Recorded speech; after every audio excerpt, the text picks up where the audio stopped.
Jadi juga bisa dikatakan bahwa logo halal Kementerian Agama yang baru ini terkesan maksa ya, karena huruf Arab tak terlihat dan desain logo yang terlihat kental menampilkan satu budaya di tengah keragaman budaya Indonesia yang luar biasa ini.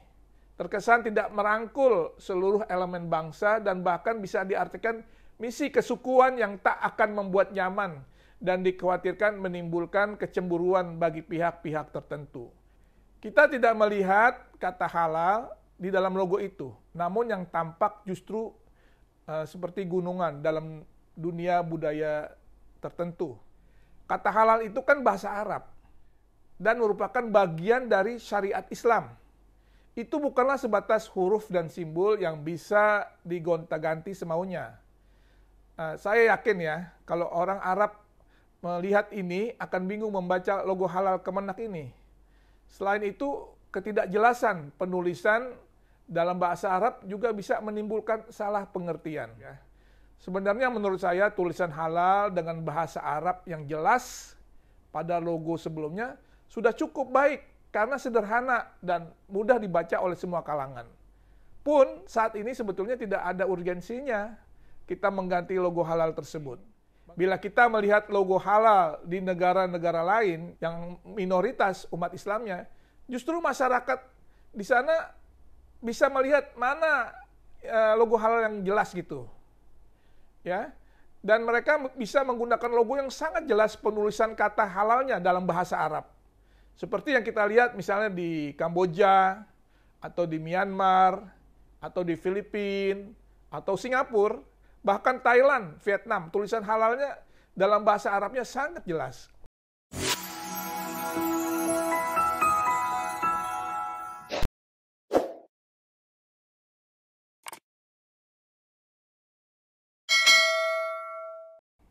Logo baru halal versi Kementerian Agama. Kalau kita berbicara masalah sertifikasi halal, memang ini sudah diatur di dalam undang-undang. Dan fatwa halal itu sendiri masih menjadi wewenang Majelis Ulama Indonesia. Masalah sertifikasi halal dan logonya dulu memang ada di Majelis Ulama Indonesia. Karena memang masalah tersebut hanya diurus oleh Majelis Ulama Indonesia.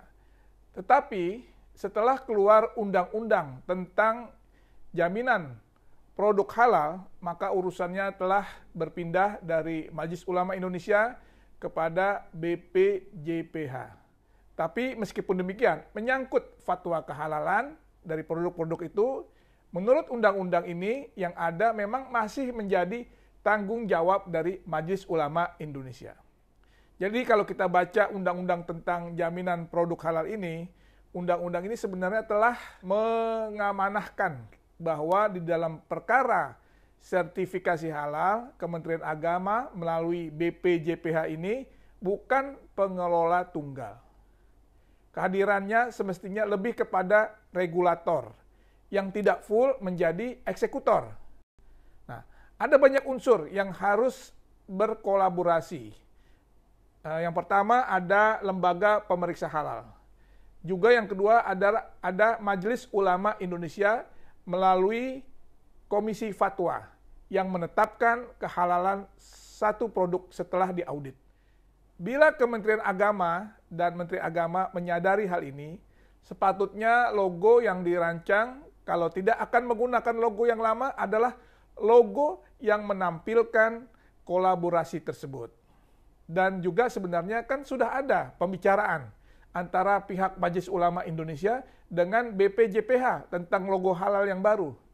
Hanya saja yang ditampilkan, yang kita lihat, saksikan di media sosial yang sudah diputuskan oleh BPJPH ini bukan yang dirancang bersama tersebut antara Kementerian Agama, dalam hal ini BPJPH, dan Majelis Ulama Indonesia.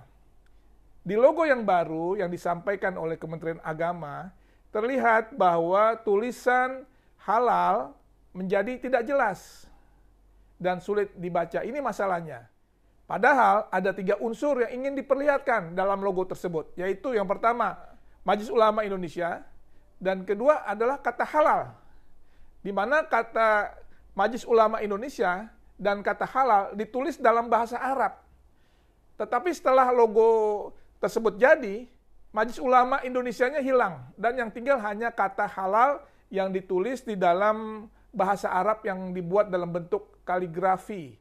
Sehingga banyak orang nyaris tidak lagi tahu itu adalah kata halal di dalam bahasa Arab. Karena terlalu mengedepankan kepentingan artistik.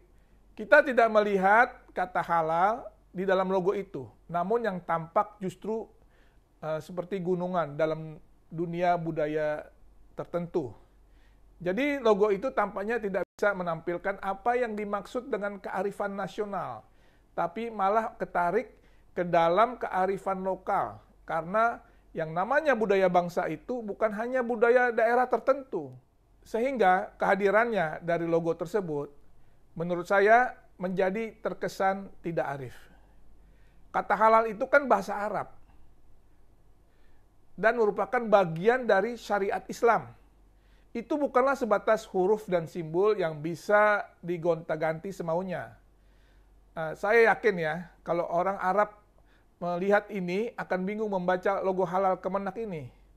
Selain itu, ketidakjelasan penulisan dalam bahasa Arab juga bisa menimbulkan salah pengertian.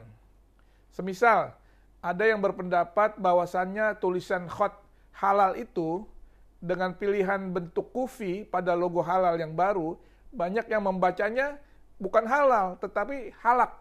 Ya, karena huruf lam, ya, terakhir yang ada di tulisan itu seperti huruf kaf.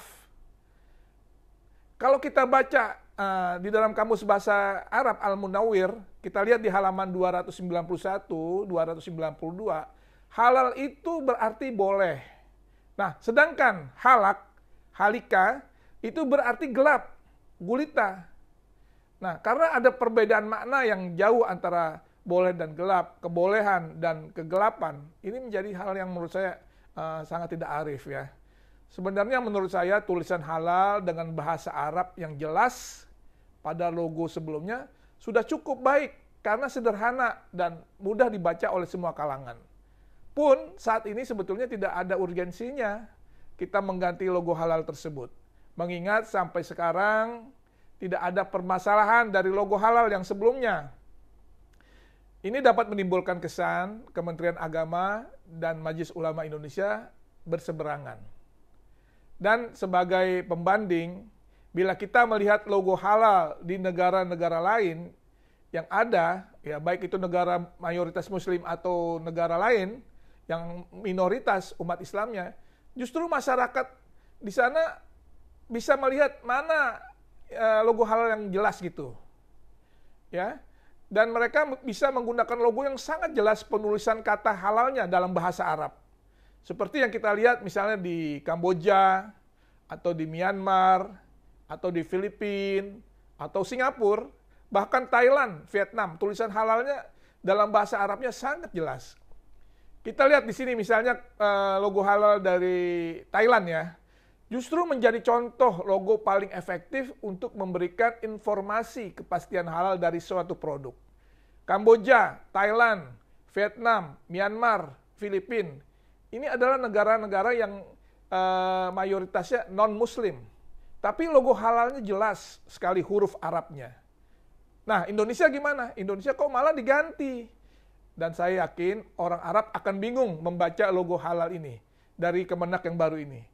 Dan sekali lagi kalau kita lihat tulisan khotnya ini halal dengan pilihan huruf khufi pada logo halal yang baru ini, banyak yang membacanya menjadi halak karena huruf lam terakhir seperti kata kaf, seperti huruf kaf maksudnya. Jadi halal berarti boleh. Nah, sedangkan kata halak, halika berarti kan gelap gulita. Nah, dan ini bisa jadi bisa diplesetkan oleh orang-orang. Bacaannya menjadi haram, bukannya halal karena adanya kemungkinan huruf terakhir dilihat seperti huruf mim yang terbalik. Jadi juga bisa dikatakan bahwa logo halal Kementerian Agama yang baru ini terkesan maksa ya, karena huruf Arab tak terlihat dan desain logo yang terlihat kental menampilkan satu budaya di tengah keragaman budaya Indonesia yang luar biasa ini. terkesan tidak merangkul seluruh elemen bangsa dan bahkan bisa diartikan misi kesukuan yang tak akan membuat nyaman dan dikhawatirkan menimbulkan kecemburuan bagi pihak-pihak tertentu. Indonesia kan bukan hanya di sekitaran Pulau Jawa ini, ada Pulau Sumatera, ada Kalimantan, Sulawesi, sampai Papua. Jadi sebaiknya logo ini yang memang bersifat nasional dan internasional itu merangkul semuanya, bukan hanya kepada budaya tertentu saja. Jadi dalam kondisi saat ini, saya berharap tidak timbullah kegaduhan-kegaduhan yang terjadi akibat kebijakan yang dirasa kurang tepat. Masih banyak permasalahan-permasalahan yang jelas dan butuh sekali fokus kita, perhatian untuk menyelesaikannya dibandingkan dengan membuat hal-hal baru yang justru menjadikan keresahan di tengah-tengah masyarakat. Kementerian Agama harus mampu menjadi suri tauladan bagi masyarakat, khususnya dalam hal kehidupan beragama. Tiada yang lebih indah dari kebersamaan. Buatlah suatu simbol yang merangkum kebersamaan ini agar ia menjadi perekat daripada keragaman yang terjadi dan ada di Indonesia ini. Masalah ini tidak boleh dipandang sebatas kewenangan dan kepentingan semata, tapi juga harus dilihat dari sisi kebutuhan umat dan persatuan bangsa. Demikian masukan dari saya, mudah-mudahan bermanfaat. Wassalamualaikum warahmatullahi wabarakatuh.